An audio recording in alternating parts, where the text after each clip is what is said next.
La partita di domenica e quello che accadrà prima e durante la partita è il nostro modo di ricordare questa tragedia che è avvenuta 50 anni fa e che molti di noi ricordano ancora. Quella di sabato contro il Torino non sarà una partita come le altre, perché l'Udinese giocherà nell'imminenza del 6 maggio, quando scatterà il cinquantennale della tragedia del terremoto del Friuli, che ha portato distruzione, sì, ma allo stesso tempo ha compattato un popolo nella massima difficoltà, creando un modello di ricostruzione apprezzato a livello mondiale. La giornata sarà di quelle, da emozioni forti.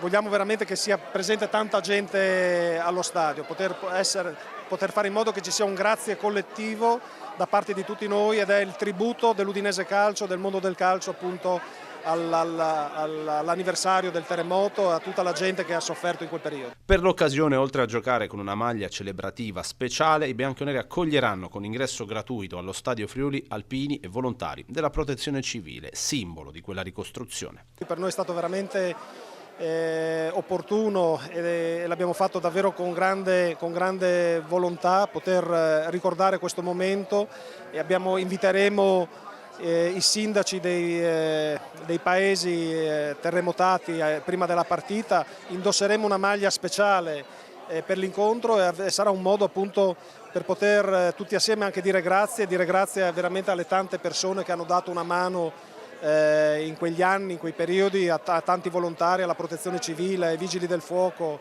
agli alpini, e quindi sarà bello ospitarli di nuovo allo stadio e speriamo veramente che possano essere davvero numerosi e che in generale ci sia tanta gente allo stadio, perché credo che potrà essere un momento davvero molto emozionante.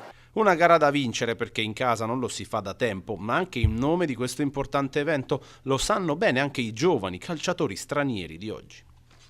Grazie mille a tutti i tifosi e ci vediamo allo stadio. Forza Udinese! Sì, certo, sarà una partita molto importante con tutto quello che è successo per il Friuli, quindi spero che tutti saranno qua per questa partita perché è veramente importante.